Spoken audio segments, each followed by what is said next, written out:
Live everywhere. Daily Co's Radio on netrootsradio.com presents David Walton. Kagro in the Morning Show.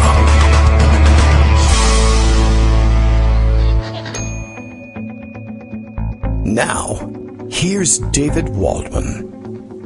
Hey, good morning, everybody. How you doing? It is Monday, January 27th, 2020. Wow, that sounded really loud this morning. Do I have the sound turned up just in my headphones, or did I blow your ears out too? I don't know. All right. Well, are you ready to do this thing? Do you want to do a show? Do you think we ought to go forward with all of this? I understand they're impeaching the president. I just found out. I forgot about it over the weekend, as most people probably did, unless, of course, you opened a newspaper or watched television or something like that. And I did, but it seems like there's been a lapse in the action because we took Sunday off. I wonder how that will affect the attention spans of the president's fans, or about actually people who weren't paying attention necessarily, but were sort of absorbing some of it peripherally. Oh, well, today there's no impeachment news happening. But, of course, that all blew up by Sunday evening, at which point most of the casual watchers had probably tuned out from the idea and were following instead the Kobe Bryant story, another big development from the weekend that has, I think, nothing to do with impeachment. Can't think of even the most casual connection that we could possibly make, but interesting to see that arise as a story to carry people away from possibly accidentally paying attention to the fact that the president of the United States was being impeached. All right, well, let's see. Matthew Rigdon says we blew his ears out on that one. Sorry about that. I don't know what was going on. It shouldn't have made any difference to the way the stream went out, but okay. Well, microphones. They're weird. Anyway, so yes, here we are on a Monday, and the defense resumes. It is day 2 for the defense. They take Sundays off because, as you know, we have no official religion in this country except for the one that says that Sunday is the Sabbath. But other than that, I don't know. I was wondering, trying to think back to the Clinton impeachment and wondering whether did they have, I don't know how things set up. I don't know how they held the trial. I don't know what the schedule that was agreed to was.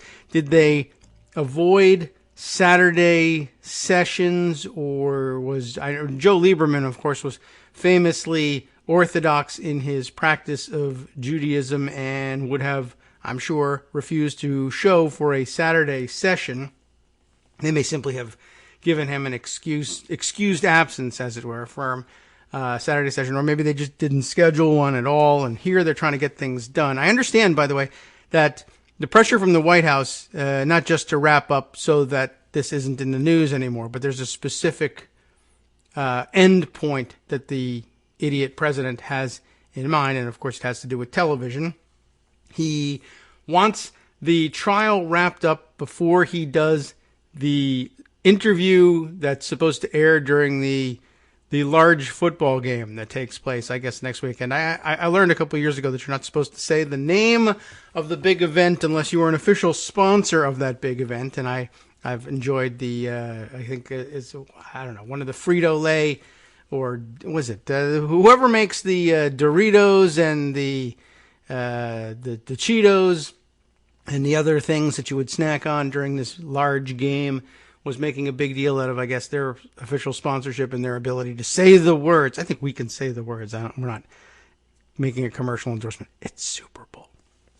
Anyway, I don't think that they knock you off of YouTube or anything like that for having said that.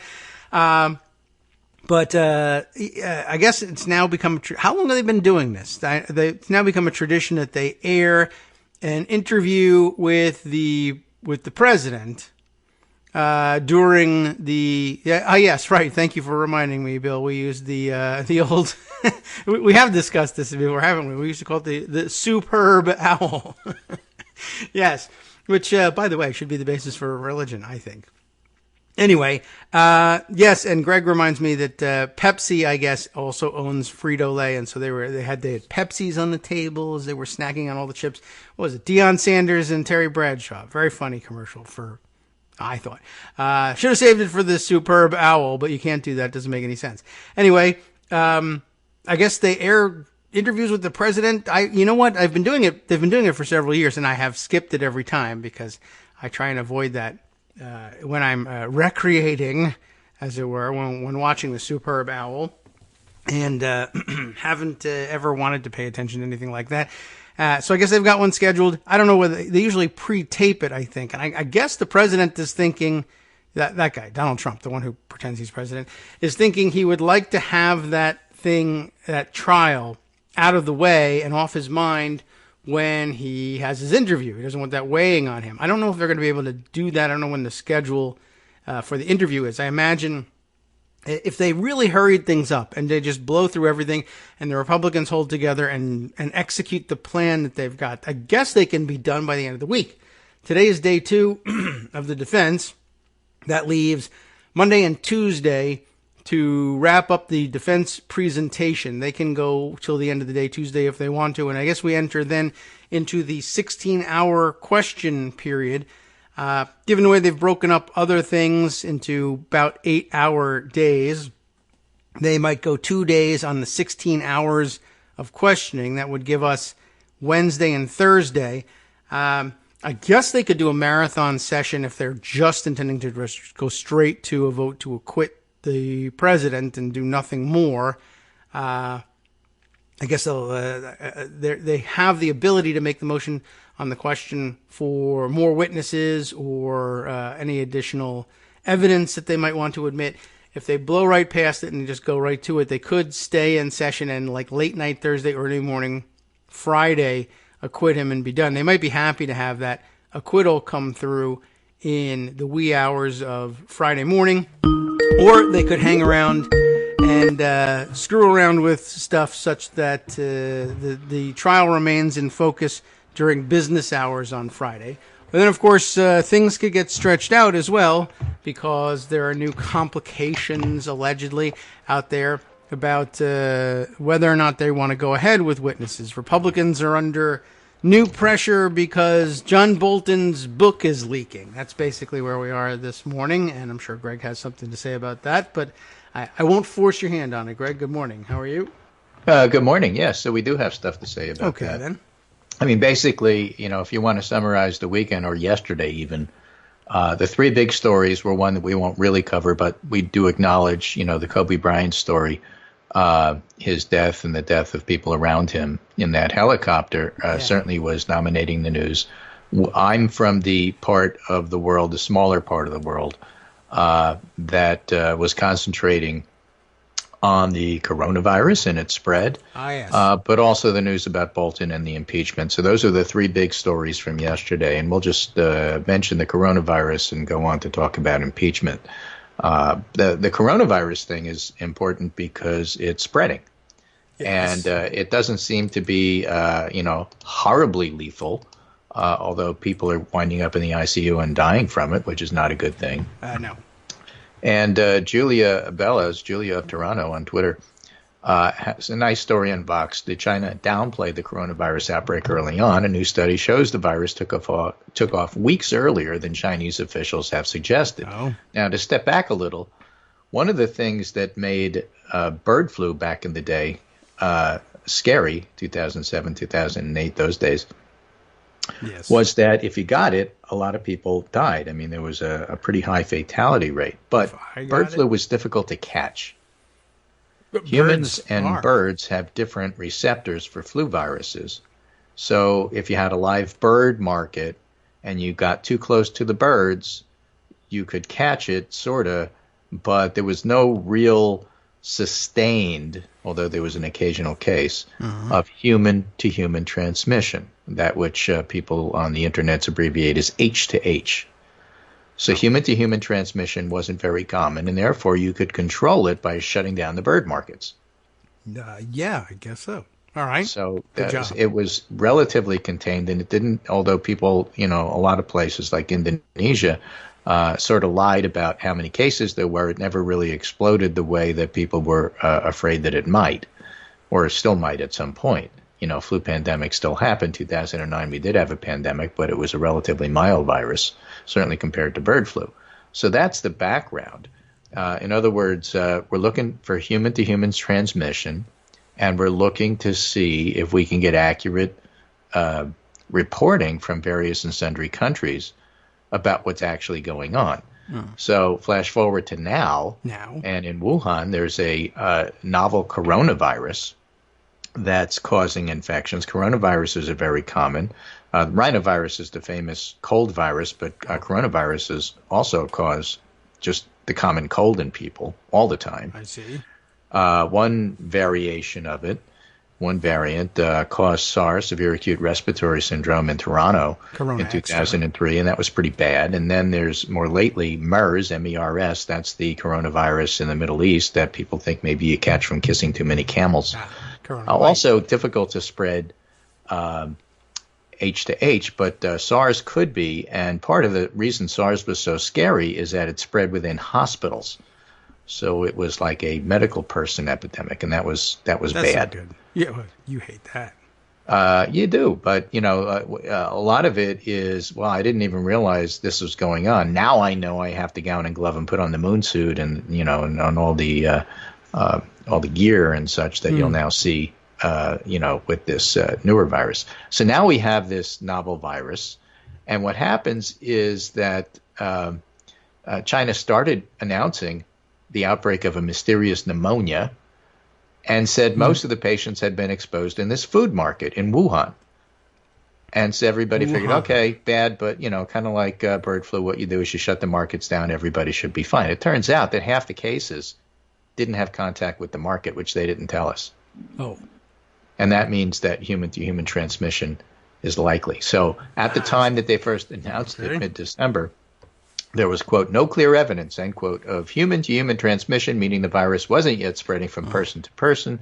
That suggested people might be getting sick directly from animals in the market, and together the details, while concerning, were somewhat reassuring. They suggested the outbreak of a deadly new coronavirus began recently, might not spread far, and the general population wasn't at risk.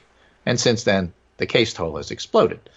By Monday, there were more than 2,800 cases of this 2019 CoV coronavirus, as the virus is known, across China, and a smattering of people with the illness in at least a dozen other countries, including at least 5 in the U.S., 1 in Canada. And there's already serious discussion about whether the new virus is at risk of becoming a pandemic, which all means the early indications of low-key outbreak were wrong. Oh, well, China. Oh, well, these things happen. And they do happen, Yes. and it's not always, because of perfidy and stupidity. A new study published on January 24th in The Lancet helps explain why the authors, Chinese researchers, and doctors working in Wuhan paint a very different portrait of the first days. First of all, more than a third of the earliest cases had no connection to the market, not a half, but a third. That's important. Number two, the outbreak's first or index case had no connection to the market, and there was direct evidence of human-to-human spread as early as the beginning of January. Oh. And they've only just announced that might be the case. And more than half of the early cases, this is why I misremembered and was thinking half, more than half of the early cases were people under the age of 64. And half the people in the ICU are between 25 and 49. So it can affect otherwise healthy people, in other words. Okay. Right? So what happens is that it's hard to know exactly what's happening in the beginning. Even in this country, for example, when the AIDS virus, HIV, started, it wasn't clear where it was coming from, what the sources were. Sometimes it takes a while to gather information, so there's that. There's also the Chinese bureaucracy, which makes it very difficult to report information upward because they don't like bad news. And then there's always the possibility that China was purposely playing down the health emergency. It did that during the SARS outbreak of 2003. For those of you who are old enough, you will remember that countries worked very hard to get rid of the stigma of having disease attached to you. Yes. I mean, I'm not going back to the old days, where,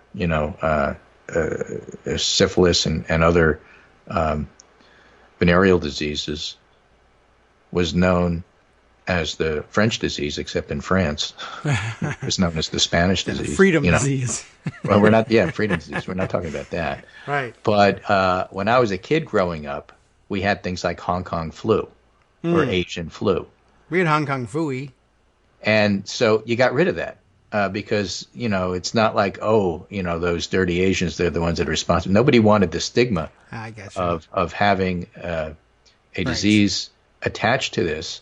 In Toronto, the tourism business just shut down because even though SARS was mostly confined to hospitals, nobody wanted to visit the city.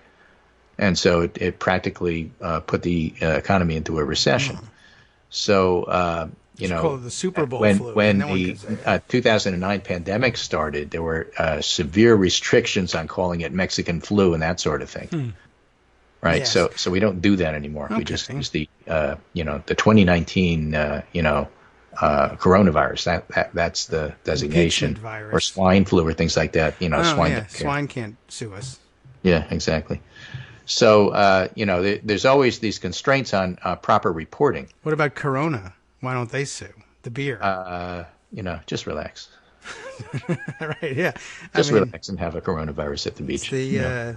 That'll probably be on the Superb Owl, or February Madness. I don't think that's good trademark. name, yes. Right, okay, they can use that too. They'll have Super Bowl commercials or Superb Owl commercials. And Do you think they'll have coronavirus commercials? I not associated. Right. Or free coronavirus. But in any case, I don't know. that's the What's better situation. angle? So we're watching that closely. Now, the science is a lot better than it was in 2003, so that, for example, testing kits for the novel coronavirus are already being produced by CDC and sent all over the world. Vaccines are being worked on. We'll probably have a candidate within a couple of months. And it may take a full year to get full production up, but these days with novel ability to brew up vaccines in a batch in a lab, not using eggs and other things to grow them, in theory, one could make a vaccine in as soon as 6 weeks. So, but not in bulk enough for the general public. So right now, the issue is more of a political one. And also a communication one, and this is an area I know something about from the last pandemics and trying to talk about how to prepare the public for a potential pandemic. What happens is as soon as you start talking about it, and this is, understandable even in the U.S., not just China. I mean, some very good journalists I follow on TV. What's all this about trying to scare people about coronavirus? Nobody's scaring anybody. We're telling you what's going on.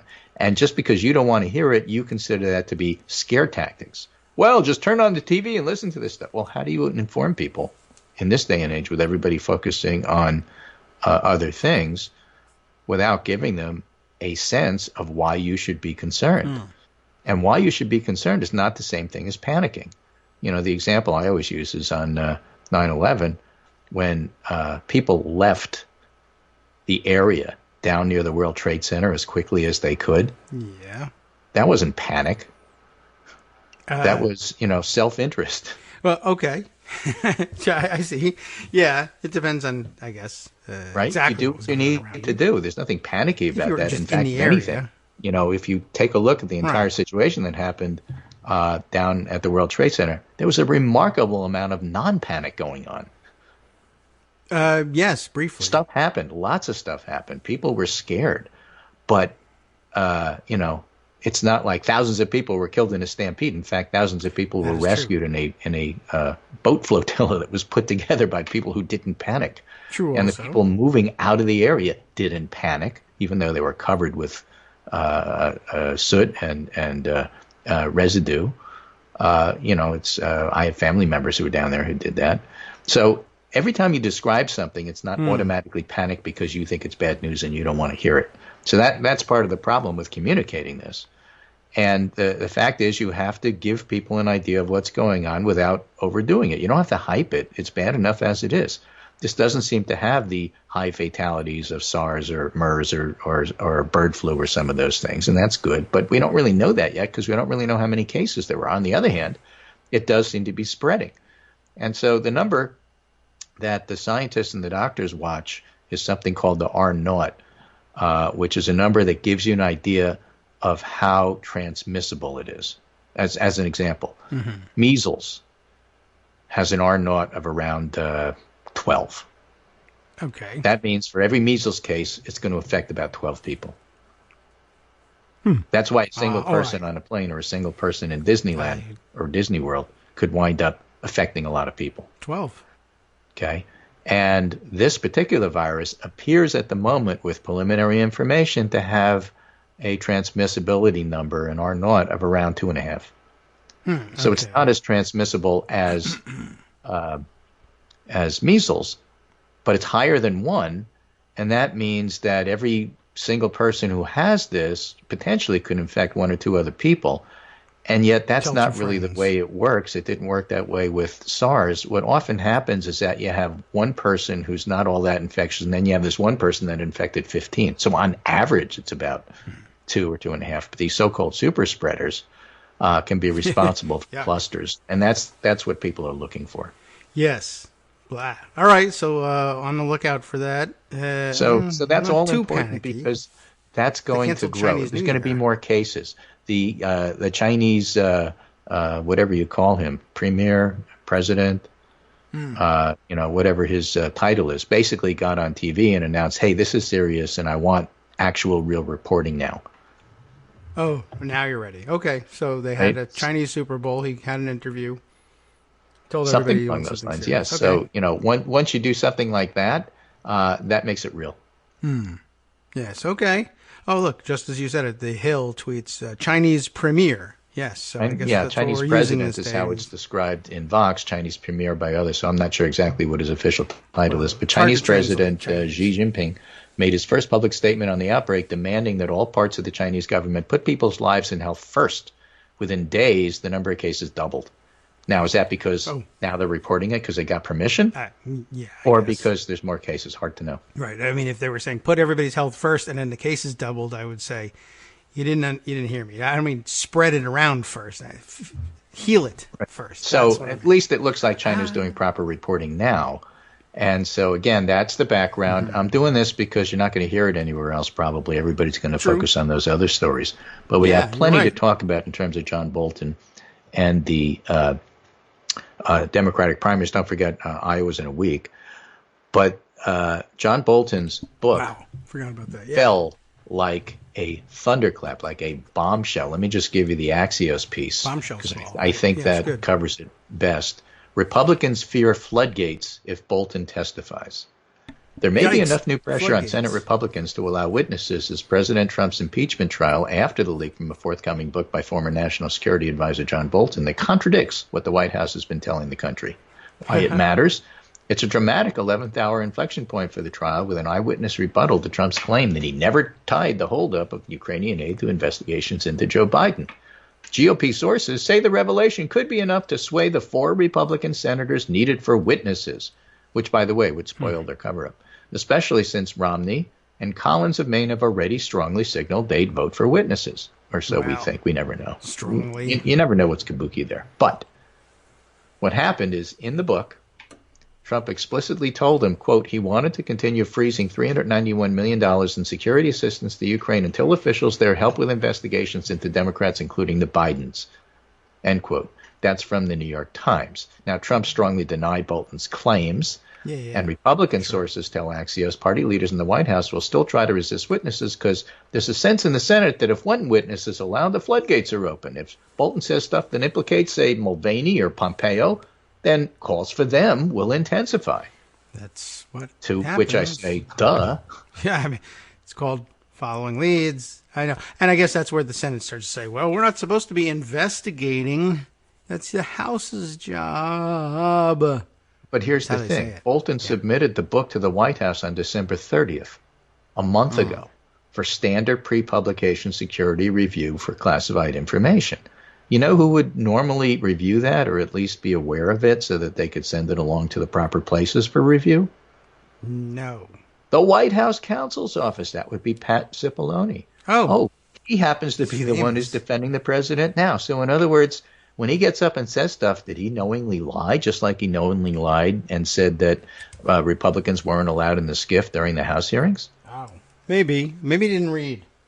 So that's part of, why they can't just simply say, okay, never happened, I'm not paying any attention. It's one thing when Trump does stuff like that. But the lawyers aren't in as easy a position to do that.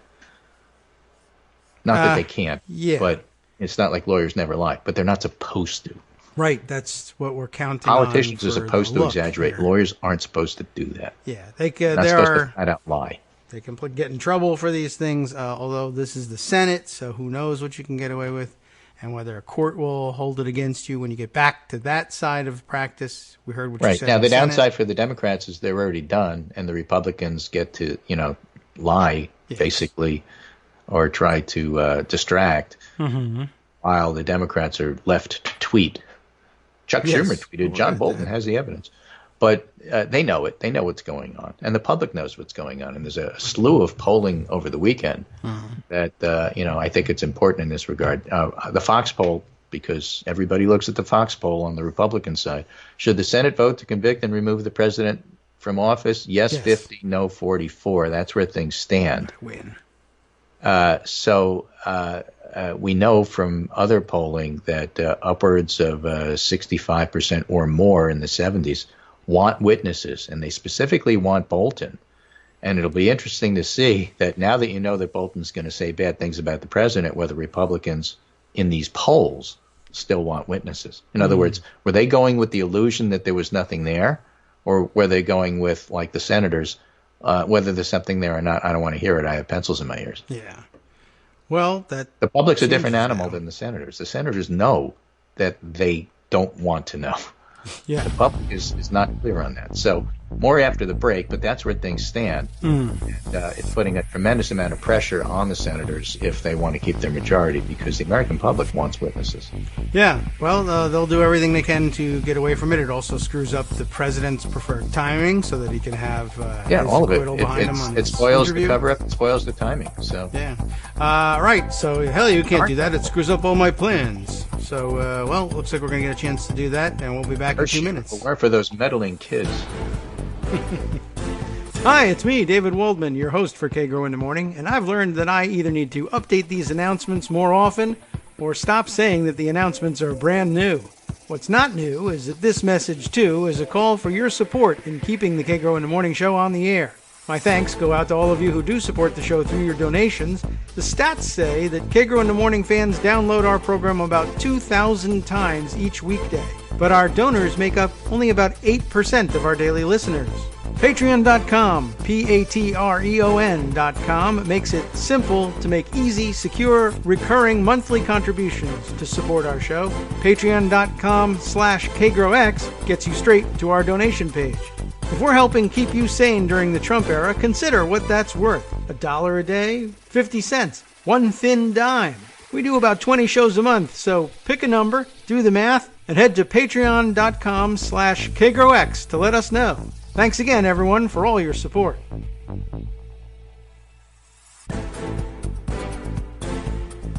I can't find a specific timeline of the Clinton thing that mentions Saturdays, which days of the week, but looks like it took about a month. Welcome back now to the Kagro in the Morning Show here on Netroots Radio. All right, just straightening out our talking points for our next segment, and I still don't know what they are, but we can begin now. Yes, thank you very much for the coronavirus update. We were just discussing that over the break. I agree with your point that it's a huge story and not likely to get enough coverage. And, the Daily Kos platform gives us that kind of freedom to say, hey, here's something that's on my mind today. You'll get enough about the impeachment soon enough. Oh, yeah. As a matter of fact, as we move on to see what Pat Cipollone and the other White House lawyers are going to lie about today, we had plenty of lying over the weekend from this gang. We had Mike Pompeo, and this is a piece by Aaron Blake that kind of summarized all of this. It's called Mike Pompeo's Blatant Gaslighting Attempt.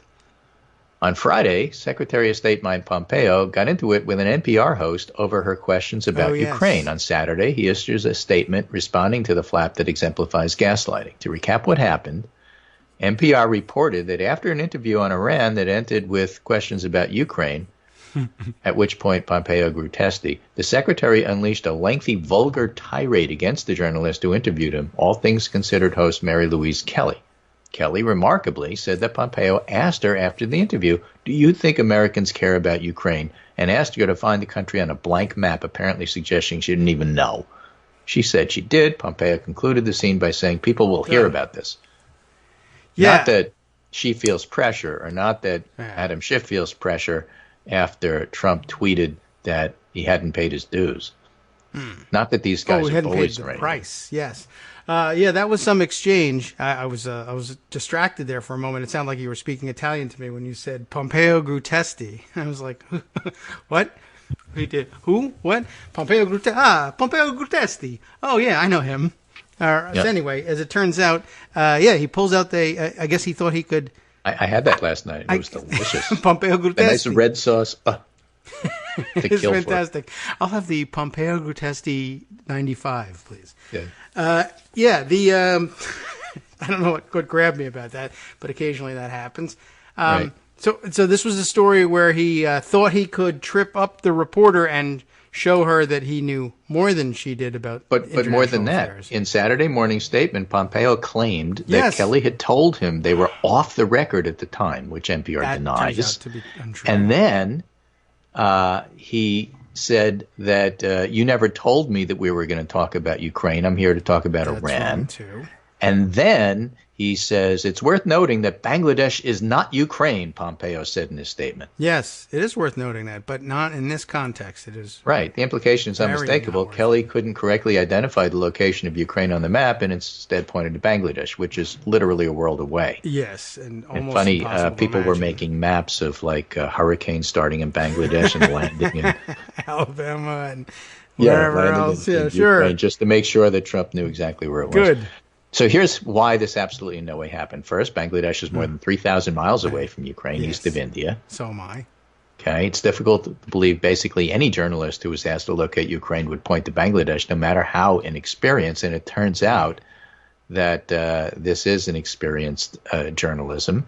Yes. Even if there was one, there's no way it'd be Kelly. Kelly isn't just the host of All Things Considered. She's a former national security reporter who's traveled overseas extensively in her reporting and has a master's degree in European studies from Cambridge, Wow, which is one of the most European prestigious universities in the world. Now, sure. he could have mentioned a country near say that. Ukraine. It still wouldn't have been believable given Kelly's background, but Bangladesh is ridiculous. Yeah. And what's also notable is that Pompeo didn't directly accuse Kelly of mistaking the two, even though that's clearly what he wants the reader to take away from it. We didn't actually say she pointed to Bangladesh. Right. He wouldn't even have the guts to say that. He gave this coy deniable thing. I didn't say it. I'm but just it saying gets it's worse true. because It's worth then noting. Kelly posted emails between them where he clearly agreed, Whoops. knowing that Ukraine was going to come up.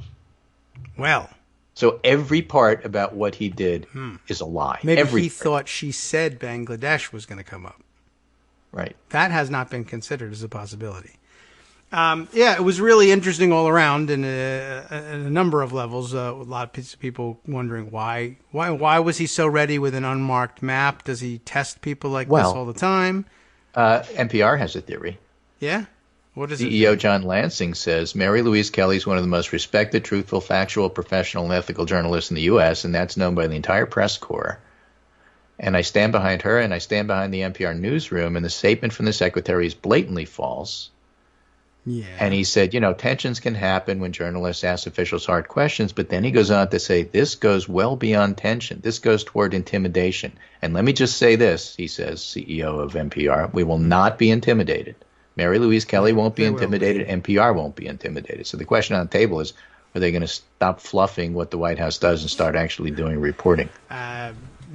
Probably not, but not because they're intimidated. That's been made clear, apparently. Right, and the ripple effects with other journalists. Are you going to all now start trying to cover this and stop trying to normalize everything he does and make excuses for him? Well, he said blah, blah, blah, blah, but what he meant was, stop doing that. I hope so. Report what he says, because what he says makes no sense, and that's the point. Yeah. Or you can report it as, so we can't repeat exactly what he said, but it didn't make any sense. You can do that. Yeah. I guess I'd accept that. Let's try that one if you don't really want to spit out what he actually said. We can't tell you what he did say, or it wouldn't make any sense to tell you what he did say. Let me just say this. He babbled. He didn't know what he was talking about. Oh. Anyway, more stuff from the Fox News poll. On impeachment by 50 to 44, voters think the Senate should vote to convict Trump and remove him from office, but among independents, it's 53-34. Well, that's because they're so independent.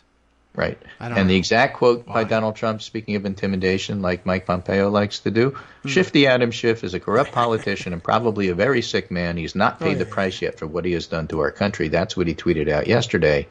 And so, yeah, they try intimidation when nothing else works because, you know what? They're scared. They're scared this stuff's actually going to come out and they don't have full control over this. Yeah, I don't know exactly what... Well, Trump is a weird guy. Period. Just assume that he's the boss of a crime family. Yeah, everything he does makes so much more sense. Hasn't paid the price yet. Okay, I mean, yeah, and he took that very directly as a threat, and then as he should. Yeah, and MAGA Twitter. Oh, you're such a snowflake. I understand. Who will rid me of this meddlesome priest? And what could go wrong? Right. No, there's no reason to worry about things like that. Twitter, I guess, is flirting with another policy for dealing with this, saying, I guess the idea that being floated is that they will a flag or tag in some or way. label or flag or something. When a leader that they can't otherwise ban, whatever category that's supposed to mean, whoever's included in that, when they break Twitter's rules, they'll label those tweets as having broken Twitter's rules, which is this policy to start in 2027. Yeah, I mean, the basic takeaway is no, they won't. Not flagged, I would point out. So obviously it hasn't started yet. Hasn't started yet. Not likely to start. And as soon as they begin trying to test it, people will say, "Well, this sets things apart. You either have to ban them or you don't." And they'll probably throw the whole thing away, and nothing will happen. They've been more active in saying they'll do things than Facebook has been, but I haven't even seen any of the good things happening, and so I don't know. I don't think any of this will come to fruition, and we'll just see more threats because so far it has worked beautifully for him, and has paid Trump has paid no price yet. But the election, since that's not a threat. Speaking of elections, we have Iowa next week, so we got to at least mention Iowa. We should. And there are plenty of Iowa polls over the weekend, and you can literally pick your adventure. Whoever you like, you could find a poll with them leading. Oh, all right, Mary Ann, come on in here. So, that's pretty good. We have a ton of information. For example, Marist has Pete Buttigieg beating Trump by 10 in New Hampshire. Sanders beating Trump by 8 in New Hampshire. Warren beating Trump by 4. Biden beating Trump by 8.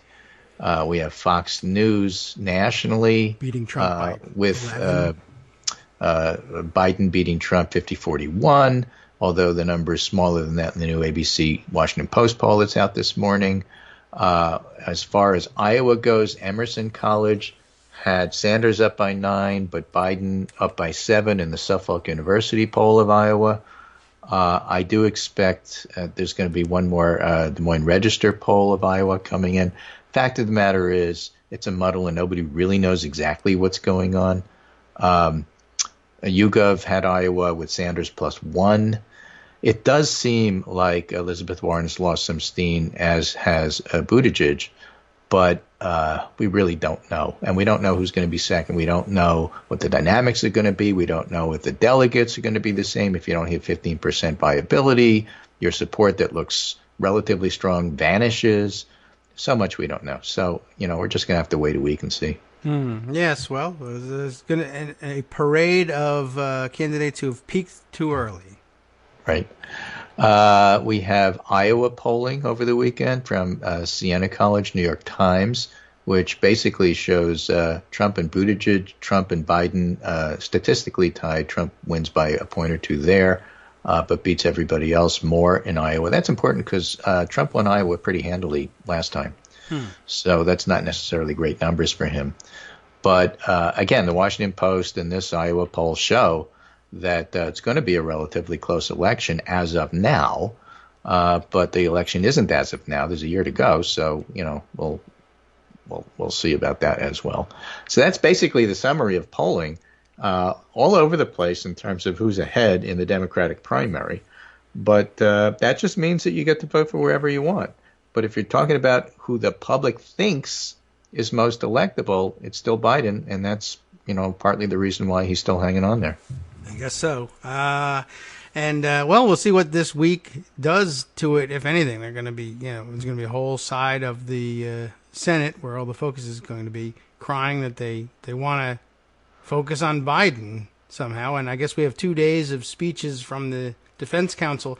The indications from Saturday are that they're going to spend a considerable amount of time talking about him. And I don't know what that does to Iowa anyway. Yeah, but the problem is, of course, that people want to talk about Bolton, not Biden. They got the wrong B. Yes, well, the B is an easy place to stop, and focus on that a lot. And there's also discussions of, I think most of the discussion of trades of witnesses has kind of faded from the headlines. The people threw cold water on that pretty early, but yeah, I don't know how this is. Well, the Democrats said we're not trading. This is stupid. Yeah. Well, yeah, that was the cold water part. Right. So, that's the end of that. It'd be interesting, to see if, in fact, if they're forced by public pressure to have Bolton, whether or not anybody else winds up there on the docket. Yeah. But, we'll see. We will. Anyway, so much we don't know, but a lot happening. It's not fixed. The fix is in, but it's not fixed. And so, we don't really know how the pressure on the individual senators who are kind of caught with their public statements insisting that they at least have to consider things like Romney and Collins. So, keep that pressure on, especially if you happen to be from their home states. Yes. We have a lot of Mike Brown stuff happening. Mike Brown, we talked about at the end of last week, insisting that he never did this. Oh, yeah. He never did it. Right? He didn't do it. I'm not saying it's right. I'm saying he didn't do it. But then he goes ahead and, there's evidence that he did it. So how does Braun address that? Interestingly, he was on Casey Hunt last night. She's a very good interviewer. And she asked him about that. And he said, well, clearly if somebody like Bolton says that, you have to allow the defense to comment on that. I mean, you have to check and see who they are, whether they have integrity, And Casey Hunt said, are you saying John Bolton doesn't have integrity? And he says, well, no, but but he didn't happen. but you just have to look at the whole thing in context. And you listen to that and say, well, are you saying that there should be witnesses then? Are you one of the people that's going to vote for witnesses because you think they need to be cross-examined? Is that what you're saying?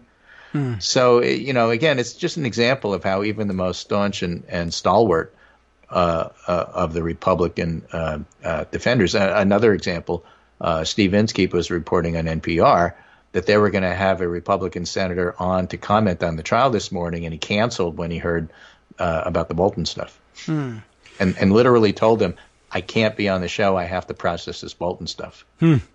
Well, Braun, contender for I don't know what his name, but Braun is he's a contender for a lot of things. Yeah, I mean, I really honestly I was thinking contender for new dumbest senator, but I can't tell whether he's flat dumb or just playing a role, which is a dumb role to accept. I can't. He's not terribly inarticulate on top of taking this dumb position, but it's so stupid that it's hard not to believe that the person behind it is actually dumb, or he's a great actor playing an idiot. You watch, the two pieces, the one he did last week where he says it just didn't happen, and this particular one, which is a really, really short clip, and you watch it, and you think to yourself, why do they have him on? He really doesn't make them look good. I don't know, and I don't know whether anybody told him that he was doing a good job and he should continue, but he thinks he's doing a good job. There were better liars than him. Yeah, and I guess I'm basing it on, I guess I'm thinking maybe he doesn't know yet that he doesn't have to say anything, or that the more experienced senators who are liars just the same and have no problem whatsoever telling those stories just aren't running to the microphones. And I think he sees it as an opening. Like, he's he's not a well-known senator, and he's finding these microphones open, and that's because the John Cornyn's and Mitch McConnell's and stuff, they have their prepared statements and they make them, but they're not going to the open mic sessions in the basement during the breaks for reasons, because there's nothing coherent to say. And he's like, look at this, I must be a star. Oh, I have a phone call. Didn't they get their talking points? Somebody Yeah. actually published the talking points that senators were given. Oh, I'm in a hurry. I can't comment on this. Oh, Yes, I have a right. phone call. Look he at your did not phone get when you that say one. this, please. Because they didn't You know know. he was a senator, because no one did. Right, exactly. It's starting to. It looks to me like it all stems from that first time I saw Braun, when he tagged along to the press conference that a number of better known senators went to in the TV and radio gallery, and he was last to go. And they, I don't know, they have bells in the Senate, but they were being called back into session, and he lingered afterwards because the microphone was now open, and whoever it was, I should look. And the big back kids let him on. Well, yeah, and but the last senator to speak before him, I can't remember who it was, but there was this moment there where he paused on the stage, and he's literally reaching back to Braun and saying, "We really have to go," like to drape his arm around his shoulder and escort him out. And Braun, shakes him off and says, "I just want to say quickly before we leave," and he launches into his thing. He didn't want to miss his turn at the microphone. Yeah. And that was when he blurted out the whole "it didn't happen" thing. And you could just see the other guy, the other senator was just like, "Oh, This is my why we God. didn't want you at the mic, little buddy. You're not ready for this. All right, well, I'm leaving. I don't want to be on the stage as he completes this sentence. I'm out of here. And yeah. You're on your own. You're And now on your own. he's been walking around like, I don't know. And he's got this look to him, and he adjusts those gigantic, I don't know, Mo Green glasses that he's got. Well, It's not good. That's what I'm saying. It's Kenneth Mars in Blazing Saddles. You're on your own. Basically, what a day. But I'm not certain whether he's as dumb as it sounds like he is, but someone needs to get him just a special memo for him that just says you don't have to say anything anymore. In fact, we'd prefer it if you didn't. You're not doing well with this. So that's my summary. All right. Lots of stuff. At least that's something to start with. And then we'll be back Wednesday, and by then maybe it'll all be wrapped up, and we'll already have the election because we'll just move it at lightning speed. Yeah. But I think they Question should period buy Wednesday. a giant blanket for the Senate because it's the best way to cover it up, and they're doing their best. Yeah. All right. Well, we'll Make it and down so it's warm and snuggly, see. Yeah. I mean, we'll Because if you're going to cover up right? anyway, you might as well be warm. I guess so. I'm not sure how I want to go here. I want them to scramble and make their own plan. I want there to be leaks, but okay. There'll be more. All right. And the other thing, Yeah. of course, is that Bolton puts the Senate on notice that, hey, guys, it's going to be more. So whatever you vote, knowing that more is coming out, and it will come out, what are you going to do? So we'll see. Read the Take book, I care. guess. And from this point onward, you too are on Okay. your own. Very good. Thanks very much. All right. Speak to you Wednesday. We'll be in question period by then. So it should be a very exciting time. Yay. Thanks, Greg. All right. Bye. Wear your mask if you go to China, I guess. But don't worry too much because it's not a R012 situation. It's like a 2. I learned that today and probably last year too, but forgot. Okay. Let's see. Where to in all of this? The Twitter was a mess over the weekend. But I think we got to most of the key points in all of this, but I'm going to scroll back and see. And, you know what? Maybe we can take a look at what Greg had sent in terms of the latest Mike Braun segment. Yeah, okay. So it's in here. So I think in order to engineer this, I'm going to have to park it in Pocket and then open it up on the main show running computer here. Let's see. So so Senator Braun, how long is this clip? We'll take a look. Do we have the volume up on this yet? No, probably not. So let's see. Pause it. Bring it back to the beginning. Volume, check. Okay. How long are we looking at here? A minute and a half? Oh, okay. Well, we'll take a look. Do you care that John Bolton is saying that the president had a quid pro quo for money that Congress authorized for this purpose? I mean, I think that he's out there saying that's going to be part of his book. When it comes to his saying that, then you'd have to go through all the things you do with any witness. the integrity of the witness. Is there anything that would motivate him to do it? Do you question John Bolton's integrity? No, but you'd go through that, especially. I mean, this is a guy who's been a conservative hawk, part of the national security establishment for years. But I think once that would come into the mix, you'd have to take everything else that would come along with it. Okay.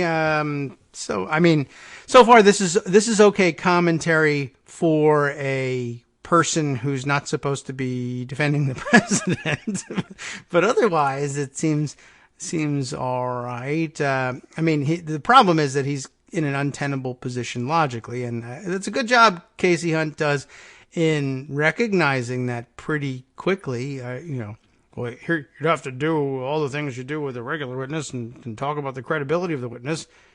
Yeah, so are you saying that he has a credibility problem? I mean, he's one of your guys. No, I'm not saying that. I'm just saying that people will look at his credibility.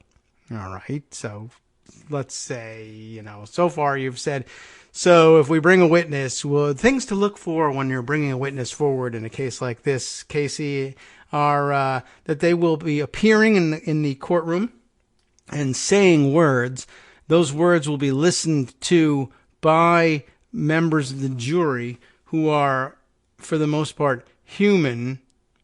And I'm not saying that he's lying. I'm just saying that they'll have to listen to those words. Yeah, all right. So far, so good. I mean, you'd have to let the defense team pile through all of that, and you'd have to see what you come up with. And my gut tells me, and we're all kind of dealing with what we think is going to happen, that the case so far did not deliver the goods, the information to where anybody has changed their mind. So that's nothing. He just repeats his regular talking points. So do you question John Bolton's integrity? And his answer is, after the first part, I mean, the additional material is, we in the Senate, who are Republicans, don't think we've seen anything that would change our minds. Yeah, but what about John Bolton's integrity? Do they even get back to that? There's another 30 seconds left. Well, it'll be interesting to see what happens, since this came hot off the press just a little bit ago. But again, I mean, just to go back to, okay. I mean, I understand how we got here, yeah. But now John Bolton is saying, I'll come testify before the Senate if you subpoena me, and he potentially we knew that has. Before.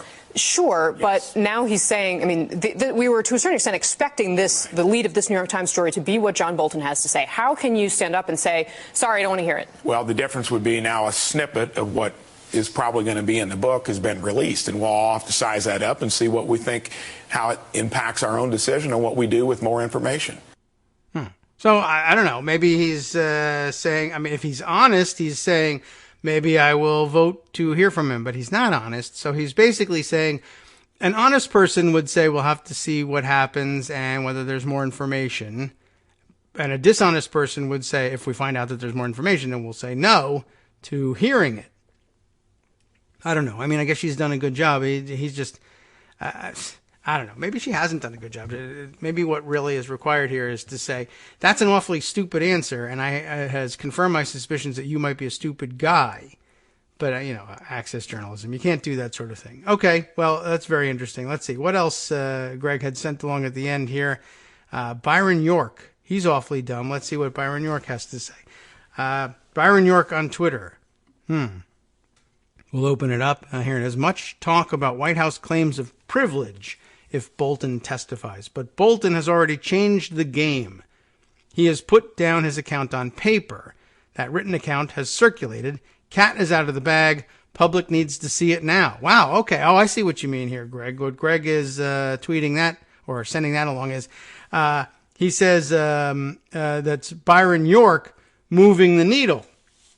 That is, is he moving the needle? Is he the needle? I don't know. The needle on Byron York has moved. When you said you had something from Byron York, I thought, oh, well, I'd be interested in seeing what outlandish logic he attempts to deploy in order to avoid hearing from Bolton. And he hasn't deployed it at all. He's said, yeah, it's already out there, so there's no avoiding it. So, he's not saying it this way exactly, but what I think he's saying is, politically speaking, you're doomed. You can't pretend it's not out there.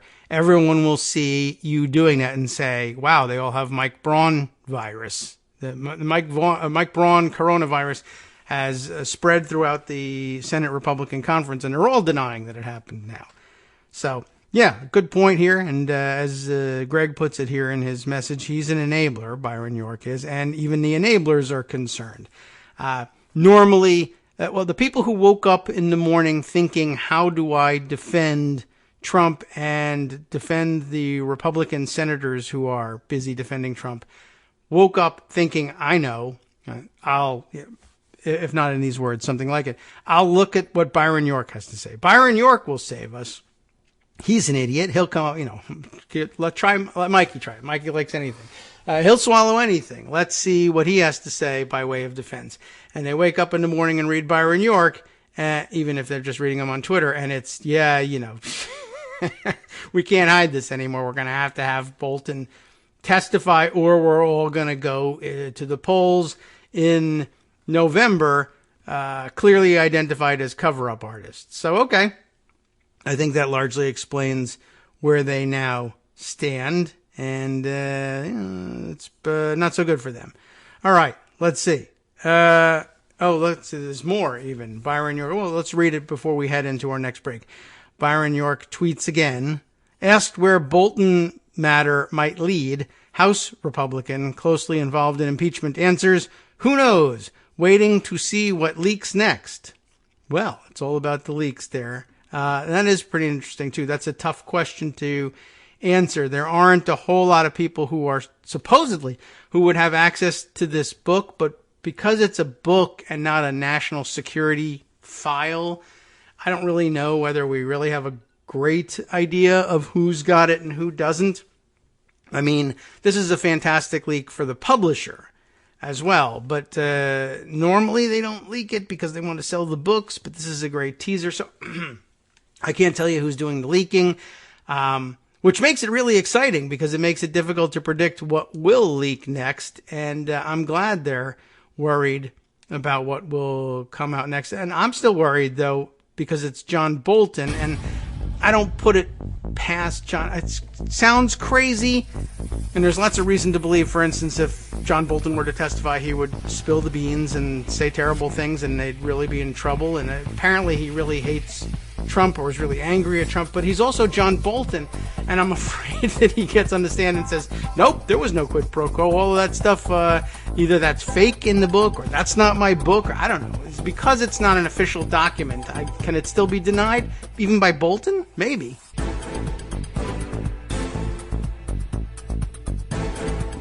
All right.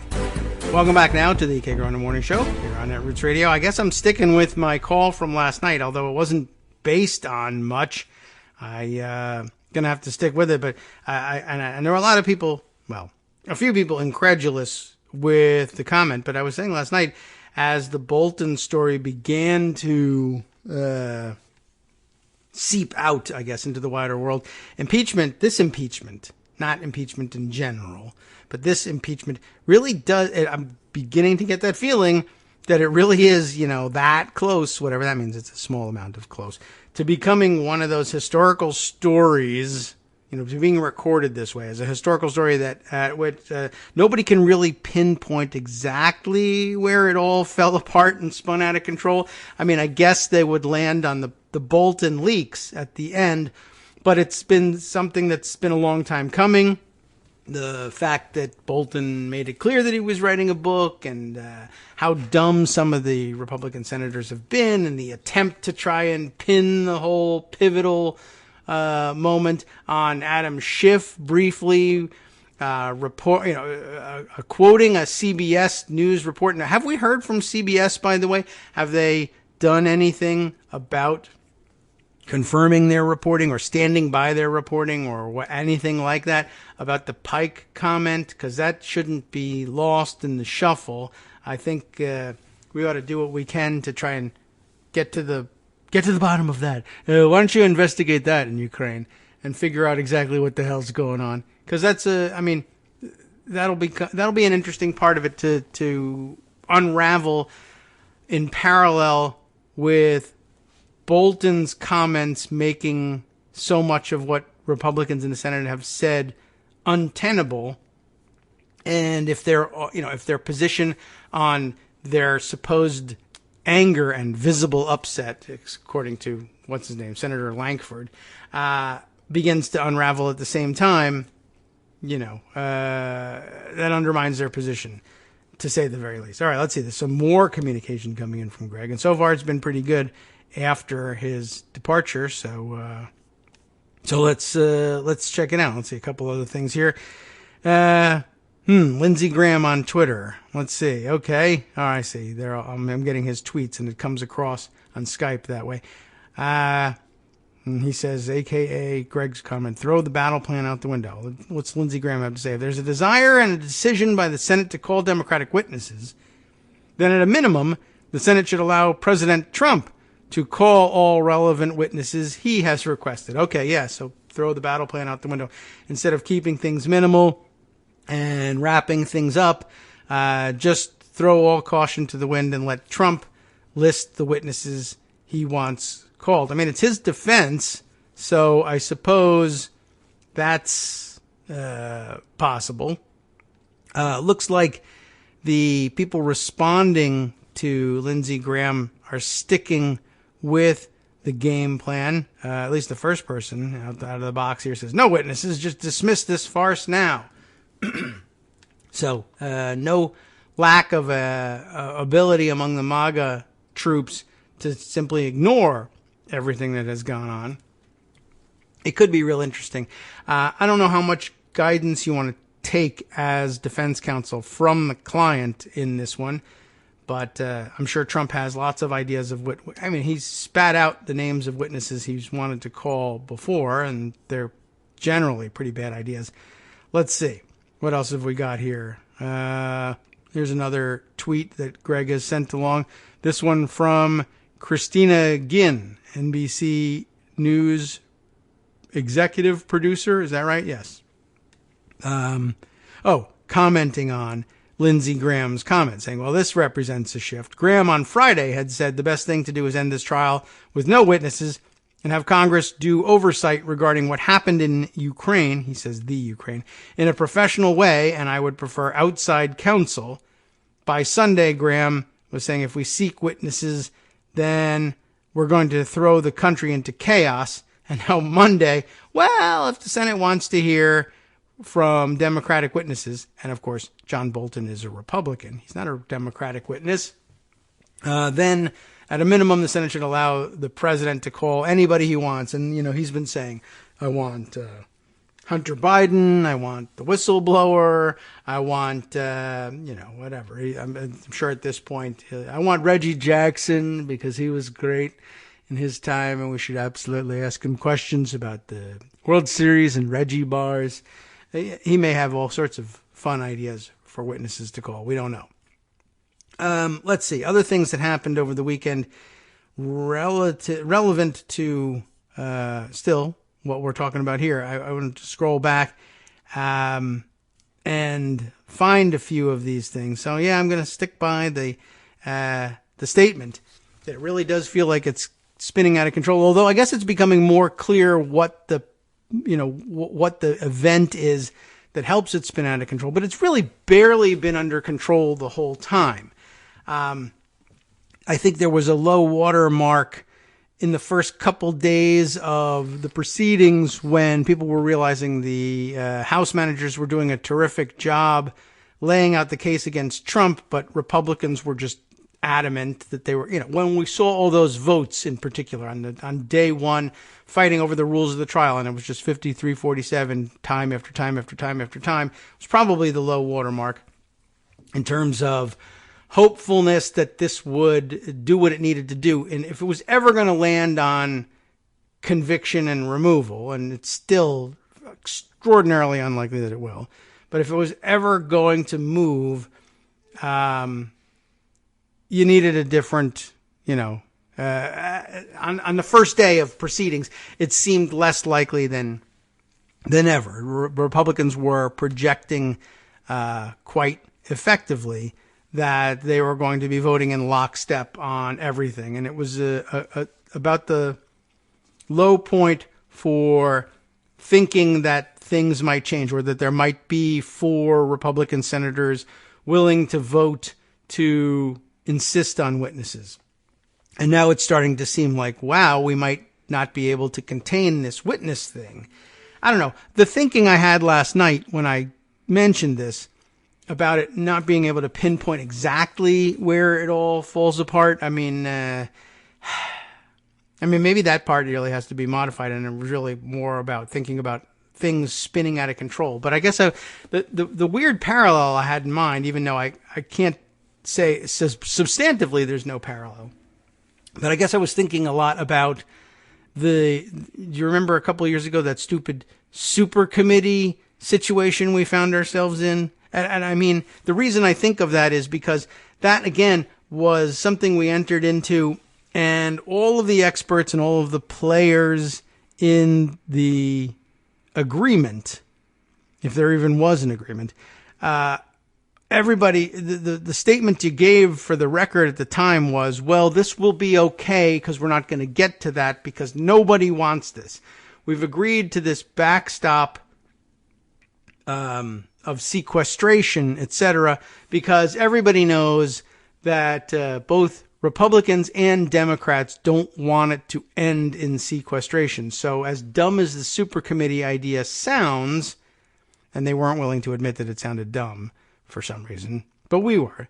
And by they, I mean senators on both sides. I'm going to both sides that one. That's fair enough, I think. But we being, Daily Kos and liberal bloggers everywhere were pretty able to see through it, I think. I mean, the idea of an evenly divided super committee was like, well, that's going to end in a tie. You're not going to be able to work anything out. How could you not see that? There was still prevalent. I mean, you know, it's not like it's gone forever. We've been able to see the same fetish last week. If you look at official Washington and pundits Washington, that somehow there would be a bipartisan breakthrough, people would work together. There's still a guy running for president on the Democratic side who says he's capable of reproducing those conditions. And he's leading. It's Joe Biden.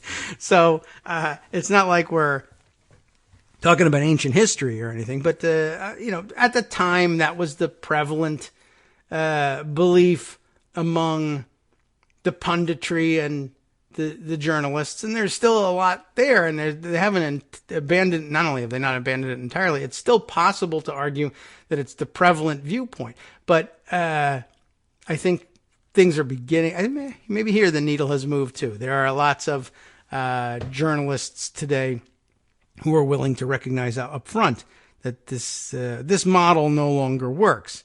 Anyway, I was thinking about the super committee mostly in terms of it's not going to happen. Not that the super committee isn't going to happen, but that we're not going to fail to come to a solution because, one, both sides don't want that to happen, and so therefore you can't possibly. There isn't anybody who wants this, so who would vote to have it happen? Well, the problem is you've built the structure for yourself where you don't have to affirmatively vote for sequestration to happen. You just have to fail to reach an agreement.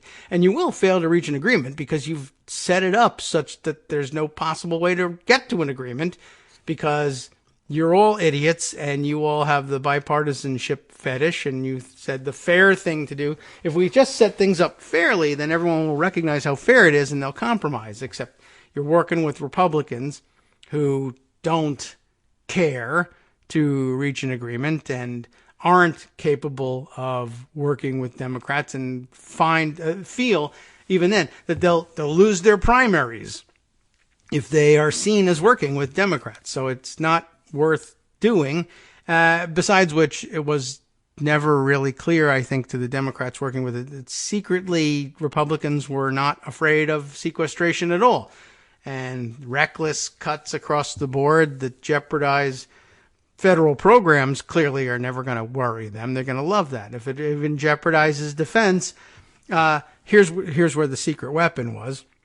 If it began to jeopardize defense, then they would know that Democrats would be too scared to stand their ground and say, well, taking lumps on the defense side is, that was the poison pill that was supposed to be in there for you, that was supposed to make you not want to get to this conclusion. What we didn't count on was that it was poison to us too. And so we would agree with Republicans to bail ourselves out, and probably to the detriment of the, they held their ground to some extent. Democrats were able to insist on some sort of cutting parity, but eventually they only wiggled out of the whole situation by saying, we're going to collapse on defense too. And I don't know, maybe that was too easily predicted, or maybe it was baked into the cake by the punditry at the time. Anyway, I guess we don't have to get too much into the substance of it. I was just saying, like I said, the parallel was, it was the sort of thing that everybody said, well, we're not going to get there. It's not going to happen because nobody wants it to happen. And here, the impeachment, conviction, it's not going to happen, not because nobody wants it to happen, but because it's an impossibility. So, it's not like super committee and sequestration in that sense. It's only in the sense that it was one of those things that the punditry said, no way. And then it just sort of, perfect storm on this, and this. And all of a sudden you're here. Oh, yeah. And then in hindsight, you're like, well, that was so predictable. Why didn't we figure this out? If we found ourselves somehow convicting and removing Donald Trump based on, let's say, hypothetically, Bolton breaking the dam, with his book. I mean, that was foreseeable too. We knew it was coming out. And he's, saying for no reason other than to tease you into being interested in his book that he might want to testify. And again, we were told, it's 53-47. He won't testify. What if he testifies? Well, that's a one-off. He put Republicans in an untenable situation over the course of a weekend. They didn't react well. They stumbled. It just takes one stumble. It stumbles into another. And we wouldn't stumble on this one if we hadn't already stumbled on that one. We wouldn't even be here if we hadn't stumbled on that. So let's stop stumbling. And then, you can't just declare an end to it. It begins to cascade, and pretty soon you're sequestered. There's sequestration across the board. We got to try to figure out a way out of this. 20 votes is a long way to go to get to removing the president. But, you stumble first into witnesses, and then Trump says, well, if we're going to have witnesses, then I should be able to call whoever I want. And you have Lindsey Graham accidentally, committing a wing of the Republican conference to that as a concept.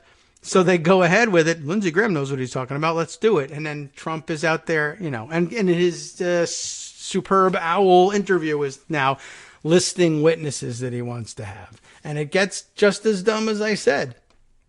And, at some point it's like, I can't defend this anymore. Maybe we have to remove him. I don't know what to do. Can you get to 20 of them? That he would have to come out with something fantastic in that interview. He really would have to start I'm calling Reggie Jackson. And like that movie, we're going to program his mind and he's going to shoot the queen and it's all going to work out. I don't know exactly how it goes. Underpants gnomes at this point. I call Reggie Jackson to the stand. Your Honor, I call Sheriff Farley. He just does it. He kicks in the Senate doors and comes in and calls Sheriff Farley himself. I don't know. I don't know what could happen. He's crazy. So I don't know. We'll throw that out there. We'll consider it for the time being. I saw some interesting speculation also late in the evening yesterday. I thought I would share somebody who knows what they're doing. Susan Simpson, The View from LL2, talking about the Bolton story, picking up on what might be an important nuance, though I'm beginning to feel like there's just no chance that nuance is going to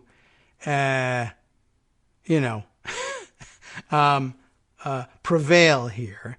Let's see. What I had in mind here is she says, I want to flag an important detail in the Bolton story that I suspect we'll hear more about in the days, I think she means the days to come. She's typing quickly here. What Bolton describes in his book, and I don't think anybody's read the book, even the White House, who they gave the book to check for, national security issues. I guess we didn't really discuss much about that. We should probably read that story, eh? But you've probably already read that. We'll skip right to this. Susan Simpson says, what the Bolton's book describes is not the same quid pro quo arrangement described by Sondland, Taylor, Morrison, et al. Now, that's an interesting problem, I suppose. so far it hasn't taken root with most of the reporting. Most of the reporting, of course, offhand stuff being traded on Twitter. And we're all under the impression that Bolton, should he testify, will basically, if he tells the tale that's in his book, I don't know whether that's true or not, but if he tells the book tale, early reporting as well, he'll come in and he'll say, yep, there was a quid pro quo, and then everybody will say, oh, God, the whole defense of the president's defense collapses. There's nothing we can do. We're finished. But Susan Simpson, who has no motivation, I don't think, I can think of, to say this, says, it sounds to me like Bolton is describing a different quid pro quo, which on one hand, it might not hurt things at all. Well, okay, there are several quid pro quos. I don't know. Is it quids pro quo? I don't know.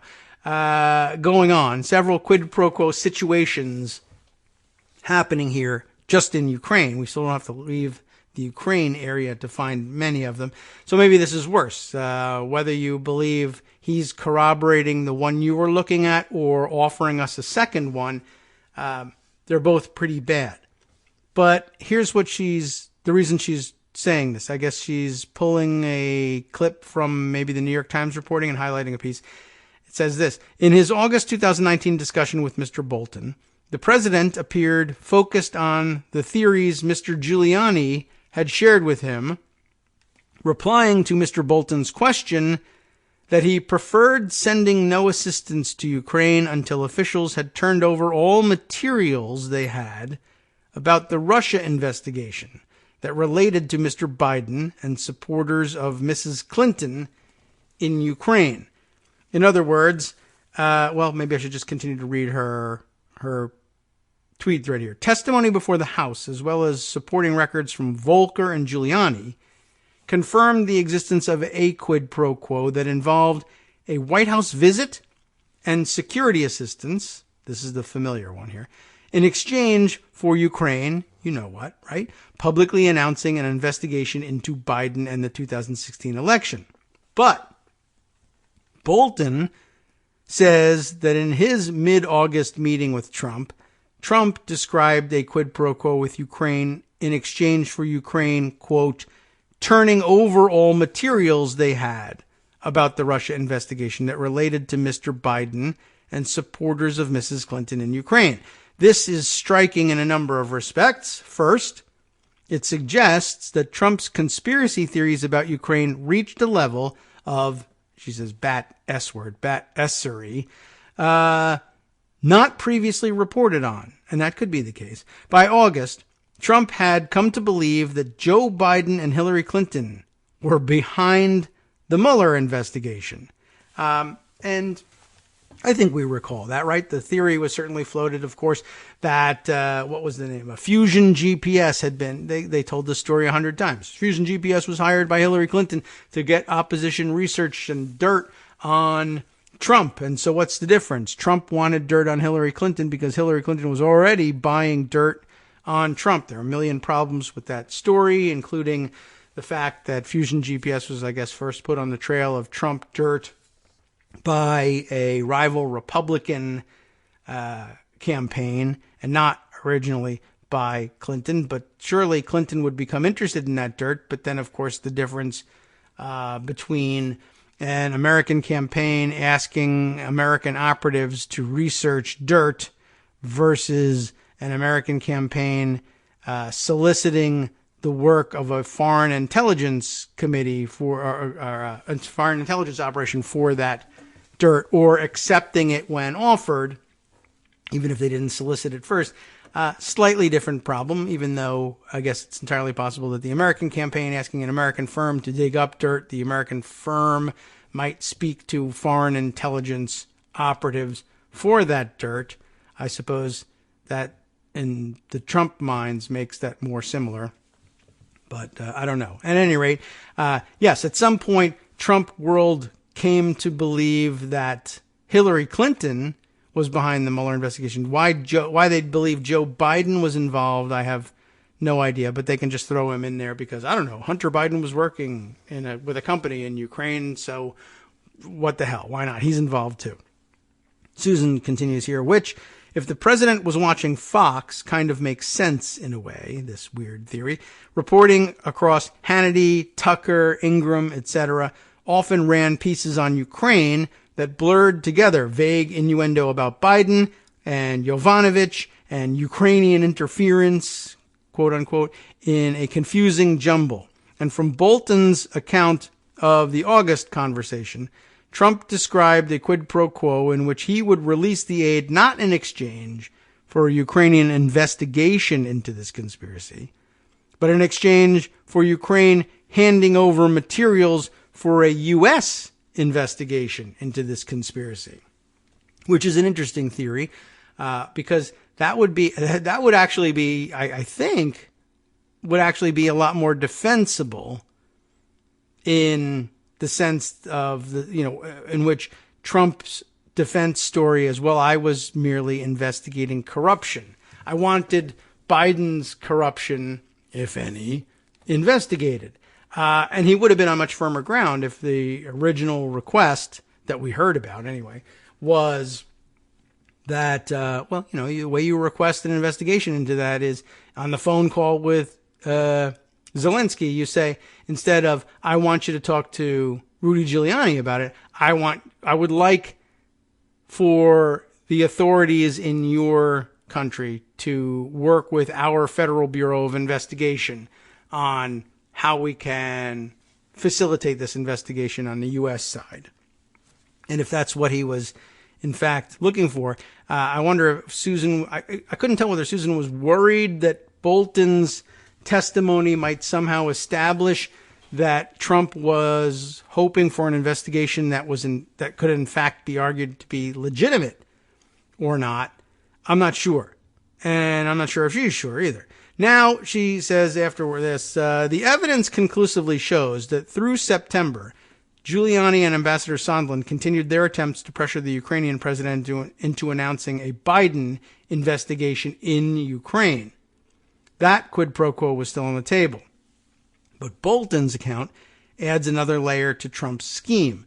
Trump wasn't just seeking from Ukraine to announce an investigation. He wanted to use materials from Ukraine, or whatever dubious origin, to have Attorney General Barr launch a domestic investigation into both Biden and Clinton.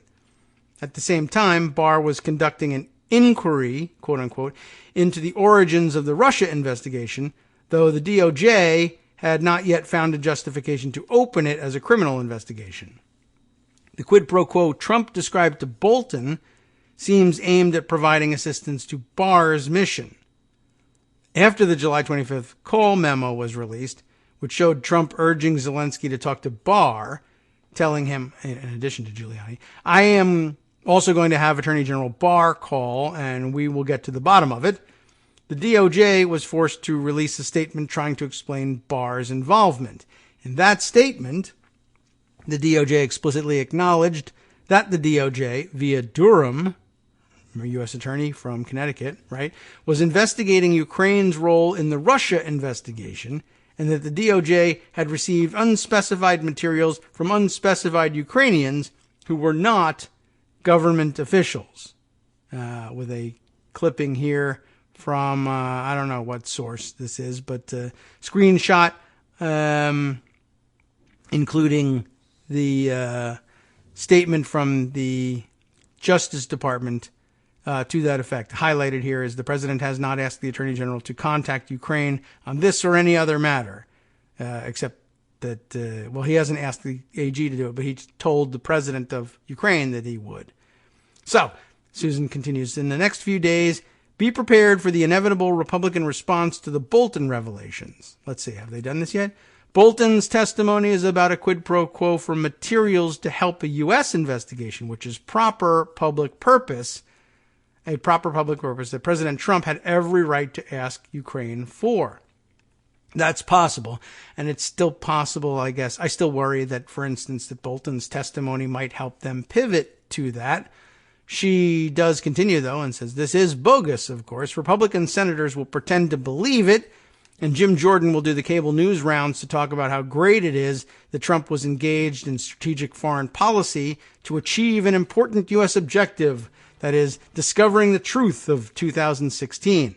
But, lastly, she adds, 1, the quid pro quo that Bolton describes is, hands down, an impeachable offense, all by itself, I guess. And 2, that ain't the only quid pro quo Bolton knew about. And, she adds at the end, on at least 3 occasions, July 10th, September 1st, and September 7th, Bolton was involved in making a proper trail to document the other quid pro quo. So we'll have to find out exactly what she means about that. That's the end of this thread. But, yeah, I mean, that is all possible, and I think that that's the best that they can do with the Bolton testimony. Of course, another theory on that is that Trump is, in fact, an addled mess and has no idea how to express what it is he was after, if he had any idea at all what it was. He might have been talking about a different quid pro quo, or just dumb and confused. Hi everybody, it's me, David. Let's change things up from the old fundraising pitch for just a minute and talk instead about how you can be a part of our show. If you've got a smartphone or any other electronic recording device, why not sit down and record a segment for us? Read us an important article and give us your take. Read one of your own original essays, or even just give us your commentary on something you'd like to share that's important to you. Then send the file to me at kagrox@gmail.com and I'll try and work it into the show. Short segments, a few minutes in length, are easiest to fit in. And of course, I can't always guarantee that I'll be able to play everything, but if you've ever shouted at your radio or TV about something you wish was being covered, here's your chance to change that. Make the show your own. Send your submissions to me at kagrox@gmail.com.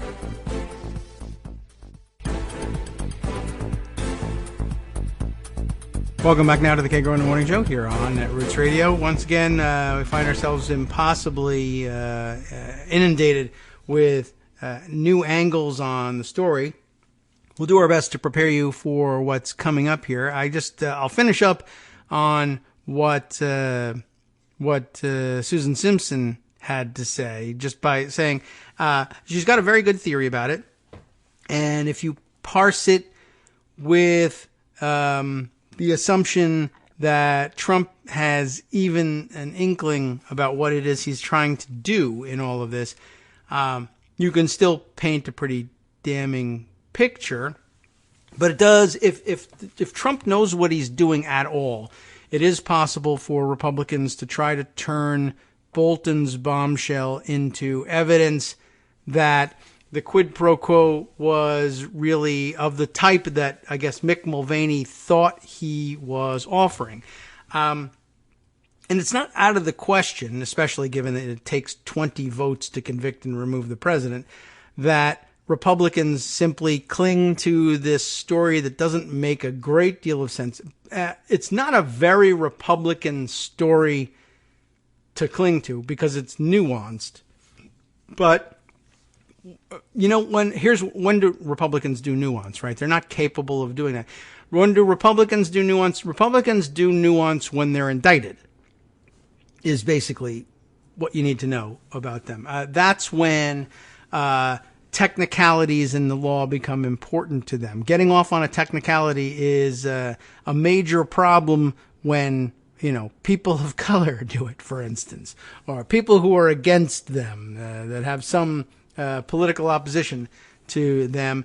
Those guys, well, you know, I don't want those people to get off on a technicality. They've done a crime. They should do the time. But, you know, like I've mentioned the old, the line that my law school professors used, right? The old comeback to the old saw about, what a conservative is a liberal who's been mugged. And that was an old joke. And then their response to it, you know, was, well, a liberal is a conservative who's been indicted. All of a sudden, you know, nuance is your friend. So there was a quid pro quo. Yes. Well, there were several quid pro quo situations happening in parallel, one of which could arguably be defensible as a legitimate interest in conducting a United States-based domestic investigation of alleged improprieties that took place in Ukraine, perpetrated by a U.S. actor and a U.S. Candidate for president of the United States. Susan Simpson sees that second quid pro quo as impeachable in itself, and I'm not exactly sure what she's pointing at. She's probably just pointing at a more realistic reading of what's going on than the one Republicans will give to it, that that we were pressuring their government to do this stuff so that we could conduct an investigation on the up and up here in the United States. Except that too, in order to really make it, maybe what all she's saying is in order to really make it on the up and up is that doesn't require a quid pro quo. And of course, there isn't anything that gives Trump legitimate leverage to withhold duly appropriated funds without notice to Congress. I mean, that's still a huge problem. It's still a violation of the Impoundment Control Act, even if you are doing it on behalf of a quid pro quo that makes more legal sense. It's just not something that you're entitled to do. It's something you could say, for instance, I guess you could get away with telling Zelensky, well, look, the aid is forthcoming. It's been appropriated. We're releasing it. It's on its way to you, whatever. That being the case, let's talk about something different. We would like some assistance from you to our Federal Bureau of Investigation looking into this situation. I know you guys don't necessarily believe that it's an important priority for you, but it's an important priority for us, and we'd like to have that. But if you can say that, if you want to make it a perfect phone call, say in there, all right, well, the aid's coming because that's a separate issue. Now, there are some things we would like you to help us with, but again, it's a separate issue. Now, I hope you'll feel compelled to help us with it because we've helped you with that separate thing.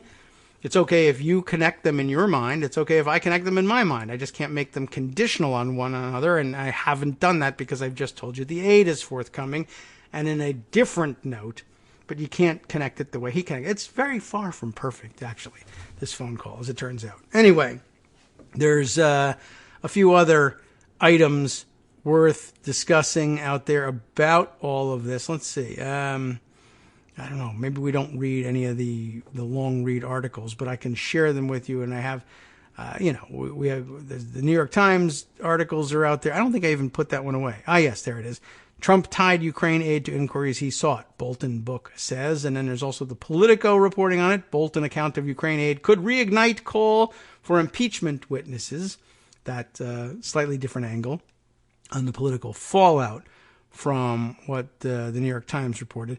Let's see.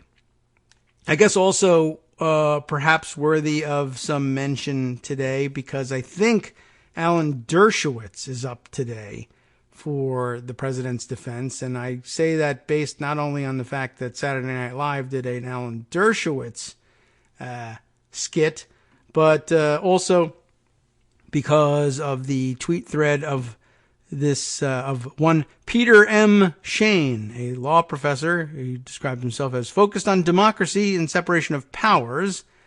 So that seems like a good topic for him to bring this up. He's got a thread here that says, in anticipation of the Dershowitz argument tomorrow, I'd like to point out that SCOTUS has already decided a case based in part on the idea that impeachable offenses can include official acts that are not crimes. Of course, we know Dershowitz plans a presentation today insisting that a crime, or as he's now saying, a crime-like action of some kind is required as the basis for invoking the impeachment powers. They're not, but that's what he's coming to argue. He has argued the opposite in the past, but that's what he's coming to argue today. Peter Shane says, no, the Supreme Court has already said that that's not the case. In the case of Nixon versus Fitzgerald, a 1982 case, which was, as he describes it, a civil damages lawsuit brought by a Defense Department management analyst against President Nixon on the alleged ground that he, the analyst, was unconstitutionally fired in retaliation for his having given testimony to Congress on cost overruns at the DOD.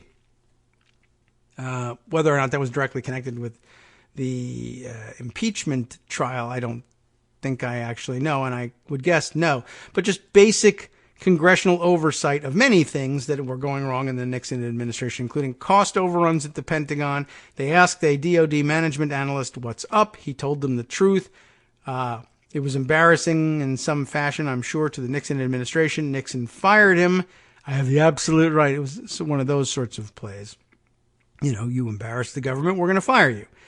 He says, you can't just do that. I was telling the truth about these things. This is unconstitutional. Well, he loses, by the way, but look at how he loses. The court held that Nixon, as a former president of the United States, was entitled to absolute immunity from damages liability predicated on his official acts. The official act being firing this DOD analyst, even if it was wrong or unconstitutional to do it. I guess they're saying, well, you were acting in your official capacity. You may have been acting wrongly.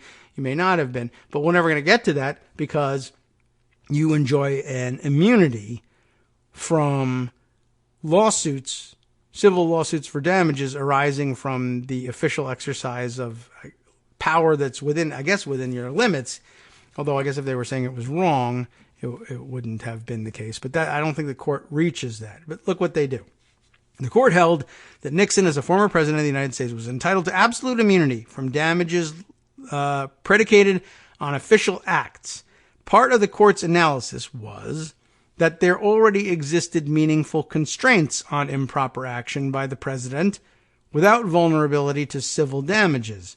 The court said, a rule of absolute immunity for the president will not leave the nation without sufficient protection against misconduct on the part of the chief executive. There remains the constitutional remedy of impeachment.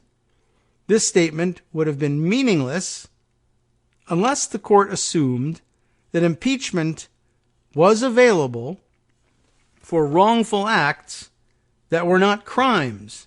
Because, of course, there was no crime at issue in Fitzgerald, although I suppose they might have claimed, I don't know whether they did or not, but they might have considered making the claim that it was, because maybe what they call ultra vires action outside of the president's authority to simply fire somebody for telling the truth about cost overruns in a congressional oversight setting.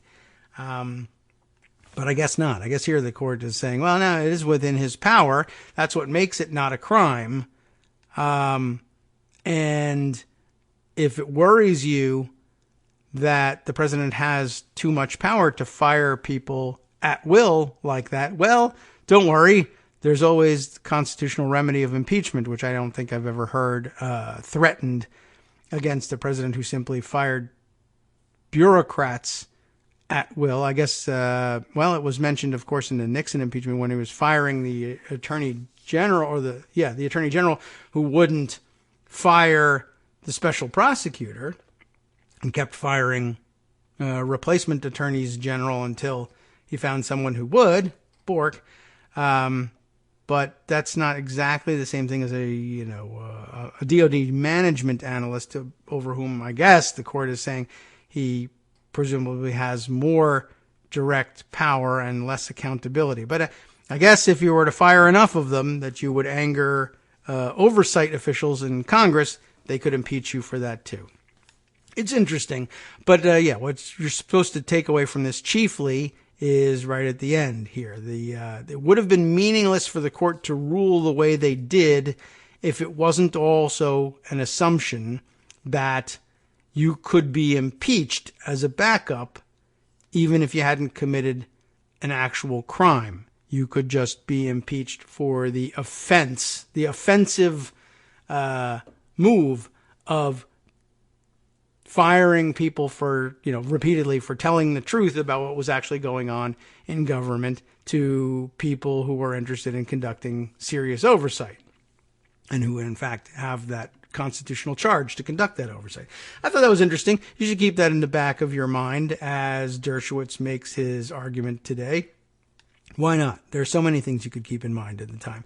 Let's see. The other big story of the weekend besides Bolton's revelations would be the revelations coming out of the Lev Parnas camp, though I think they may have reached the limits of what Lev Parnas can produce without endangering himself further at this point.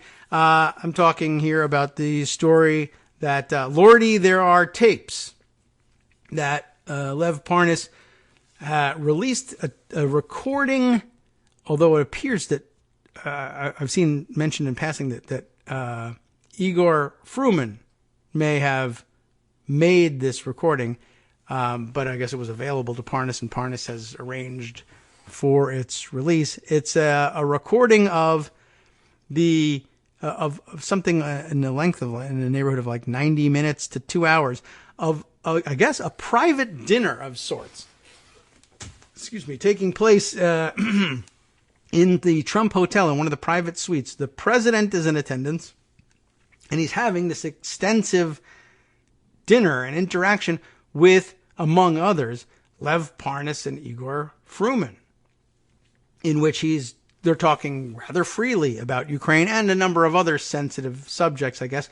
And that's the one, of course, that became infamous on, I guess, did we hear about it on Friday? Friday and over the weekend, to take her out, take her out. I think probably it came to light after the show, but gosh, I don't really remember. It may have happened during the show, but at any rate, so we've been questioning all weekend. What does that mean? Take her out. We're talking about Jovanovic. This is a recording in which we hear Parnas and others. I haven't had a chance to listen to the recording. I'm relying on other people's analysis of it, talking about, why she needs to go and that she's disloyal to you. And she's talking, all the excuses were always so flimsy in schoolyard. She's saying bad things about you. And it evolves later into, she wouldn't even hang my picture up. And that excuse falls apart. It never was an excuse, of course, for firing an ambassador. But it ends in, I don't care. Get rid of her. Get rid of her tomorrow. Take her out. Lots of controversy over what that means. Of course, a lot of that would stem from the fact that he's talking to people who have no official power to remove her. They're just dudes who are interested in Ukraine and having dinner with the president. But it puts cracks in a lot of things, including, of course, the president's most recent denial. I don't know these guys. I don't know who they are. Maybe I had some pictures with them. They say I took some pictures with them, but I don't know who they are. Now they end up at a 2-hour intimate dinner with the president. I don't know who they are. But I would talk to them about removing the ambassador to Ukraine because I don't know who you are. It's it's remarkably stupid to have ended up here. But that's where we are. So, you could talk about, you could focus on the take her out statement. You could focus on, I don't know them, but I have this long dinner with them. But there's a lot of other things that stem from it that impact more directly, I think, on impeachment. Just a glancing blow on what's happened so far in impeachment, because people aren't talking a great deal in the Senate about Rudy Giuliani. But I noticed this observation from CBS News radio guy Stephen Portnoy, who says, let's see. Wow. He says, the White House press secretary went on TV today and said she believed Rudy Giuliani was at that dinner with Parnas and Fruman. And there's reason to believe that, right? And that he brought his 2 associates to the table. But Giuliani says he wasn't there. And he wasn't there because he hadn't even met Parnas and Fruman yet. So this is a little strange and mysterious. He includes, he's responding here to Paula Reed, also of CBS Radio, CBS News, who has this to say about this. Oh, look at this. I was just checking her Twitter bio, and she follows me. How do you like that? I don't know why you would do something like that, Paula, but well, you should be listening to the show, but I bet you're listening to CBS News Radio instead. Her tweet says, this is new. Rudy Giuliani tells me he wasn't at the April 2018 dinner. And do we not hear his voice? It's impossible to believe that there's a 2-hour recording with Rudy Giuliani in the room in which we don't hear his voice, right? He wasn't at the April 2018 dinner and didn't even meet Parnas or Fruman until June of 2018, contradicting the White House press secretary that the men were that all three, I guess, were at the April 2018 dinner with Donald Trump because of their relationship with Giuliani. Yeah, that does give us some complication, doesn't it? So Giuliani says he wasn't there, but not only that he wasn't there, but that he didn't know Parnas or Fruman in April of 2018. So there's no reason for him to be there. The press secretary is explaining, well, why would Lev Parnas and Igor Fruman be at a dinner with Donald Trump, especially given that Donald Trump just said, I don't know them, right? Well, her explanation is, Rudy Giuliani brought them along, and he does know Rudy Giuliani. And the president trusts Rudy, and Rudy said he trusted Parnas and Fruman, so he brought him with him, and that doesn't necessarily mean that the president has any idea who they are. It's just that these are the guys that Rudy brought. Except Rudy said, I didn't bring them. I didn't even know them. I wasn't there. So all three parts of that fall apart. So that is a bit of a wow, don't you think? Let's see. Paula's tweet has in it a screen grab of what? What does this say? Question. I guess this is must be from the transcript of the question and answer with Grisham, the press secretary. But here's the president asked about this at Davos. He says, I don't know him. Grisham gives it, Lev Parnas. Yep, says Grisham. Other than that, he's sort of like a groupie. He shows up at fundraisers. Okay, I don't know anything about him. He's also called him a con man, and he is under indictment, of course. Grisham answers yes. And that has to be factored in, but they're having a conversation. Lev Parnas is talking about wanting to go into the energy business in Ukraine. He also gave a lot of money to a PAC to be able to be at that dinner. So is it more accurate to say that the president maybe doesn't know him well, but certainly knows who he is? Grisham has to answer that one and says, no, I disagree with that.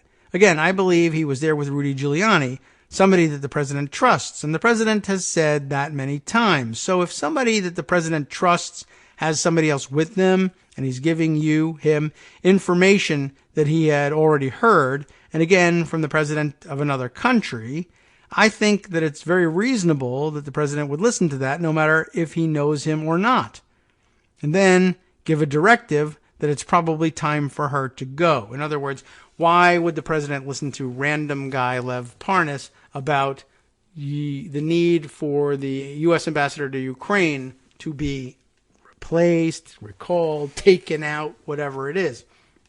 And the answer is supposed to be because Rudy Giuliani has brought them and he trusts Giuliani. So if Giuliani says that this guy might really have heard from the president of another country, Ukraine, that the Ukrainian ambassador or the American ambassador to Ukraine is bad-mouthing the president and needs to be replaced, there's reason to trust that. But what if Rudy Giuliani isn't at that dinner and says for whatever reason that he didn't even know the guys at that point and couldn't possibly have been the reason that they were there? I mean, I guess you can come up with another reason. They paid big money to a PAC, so they hadn't been introduced to Giuliani yet, but the president, but then you're stuck saying the president trusted them because they paid a lot of money to a PAC, which is problematic for one thing, but I guess gets you a little bit closer to it's not unheard of that people pay their way into intimate events with the president so that they can blurt something dumb out to them. Yes, the real problem here is ordinarily the president doesn't say yes, and I accept that as unfounded as it is, and I'm going to make policy based on it. And not only am I going to make policy on it, it's going to come out this way. I don't care. Get her out of there tomorrow. Take her out. Who's he speaking to? There's nobody at the PAC dinner who can. If he's at a State Department dinner, he can have some confidence that his stupid comment will be reinterpreted as, we need, there's certain bureaucratic actions we can take. The president is calling for the recall of his ambassador. There's nobody at this dinner can do anything with this statement, no matter how it's phrased. Plus, it's phrased gangster style. So it's a pretty big deal. I think that's problematic. Julia Davis, who we've followed for a while here, congressional editor at New York Times, speaking on this one. I'm thinking of a different person, actually. I think I've mixed them up. But Julie Davis, who we're talking about here, is, in fact, congressional editor at the New York Times, saying Trump's legal team has told the Senate that there's no evidence that Trump tied Ukraine to investigations. This is now on the Bolton front. I say I've switched gears here. It turns out Bolton heard him do so, and the White House knows about it. That was what I grabbed that led us to the New York Times article that everybody but me has read. The origin of the import of this snippet of Bolton's book. But I grabbed that tweet to remind us that not only is his story falling apart, but that we're in a new context here. Trump's legal team, as Greg told you, has told the Senate this, and it's not true. And that creates problems for those of them who are members of the bar. Presumably, the bar will not care very much for the argument that, well, that wasn't a proceeding in an Article III court or a state court. That was in the Senate. And you can lie freely in the Senate. It's not like it's some high tribunal, as the president used to say, except it actually is the high tribunal. And you've got a problem with that. But I wanted to highlight that in switching back over to the John Bolton thing, to remind everybody, since the testimony is beginning again, or the argument's beginning again, it has been the case so far that nobody thought that there would be much of a price to pay for lying from the president's defense team. But with the lies being exposed in such splashy fashion because of the Bolton revelation and what it may mean, and the question of whether or not they're ever going to have a serious and honest vote on whether or not to have witnesses, it refocuses the attention on the fact that they're lying for very specific reasons. Let's see, why did I put Kyle Griffin's tweet aside on this thing? Yeah, okay. Well, that's just basically I guess that was nothing new in that one. That's just pointing back to the New York Times article itself. I guess that must have been the original hit that I saw on it. All right. Let's see. Other themes that might become part of the mix today. Let's see. Of course, there's an interesting piece here we won't get a chance to share, but I'll bring it up for you from Vanity Fair. Gabriel Sherman, who always does a fantastic job with his Trump pieces, on the impeachment. Oh my gosh, there's now pop-ups all over the place, and I can't even read you the title of the piece. Here it is. He really thinks his call was perfect. It wasn't. That's a quote from somebody that appears in the article. Trump at odds with GOP, Kushner, his campaign. The whole commas here. With his GOP, comma, Kushner, comma, his campaign, as impeachment bites. Angry at Kushner for the Time magazine cover and at GOP allies for their lukewarm impeachment defense, the president is veering off his campaign message, and advisors are worried. And what could be there couldn't be better timing for him to veer off message than, one, heading into an interview during the halftime at the Superb Owl, and two, at a moment where the Senate might just break down and spin off axis and allow for witnesses, and then hand the keys for witness calling over to a president who's going off the rails. This is how it spins out of control, and you suddenly find yourself with a situation that you were sure was absolutely impossible and there was just no way to get to last week. Republicans in the Senate saying, God damn it, we cannot survive in our offices with this guy at the head of our party. That's it. That's it. He's just gone too damn crazy. Could it possibly happen? I don't know. I doubt it. I got my doubts. All right. One more thing I wanted to throw in there before we take off. An observation that Empty Wheel made, and I just thought funny. Won't necessarily, well, maybe it will bear on proceedings today. How do you like this one? The frothy right, as she says, has now decided that the foreign policy that they have been arguing for 3 months, that President Trump has the sole authority to set, They're now arguing that that was set by a spy. Here is the alt-right, or at least one alt-righty's response to the Lev Parnas news in this leaked audio/video. They say, oh, well, so this means Parnas was a spy. Breaking 911's tweet here. Leaked video, secretly recorded hours-long footage of dinner with President Trump uncovered, right? We heard all about it, or the best snippets of it. Jack Posobiec, whatever his name is, however you say, the notorious alt-right wacko, says, oh, well, that means, so Parnas was a spy. Benny Johnson, likewise, saying, Lev Parnas recorded a conversation he had with the president where he potentially discussed classified information. The media wants us to think he was a close friend of Trump. Sounds more like a spy. I don't know how this gets them out of anything, of course, and neither does Marcy. She says, well, that means he's making policy based on what spies are planting in his head at dinners that they pay their way into.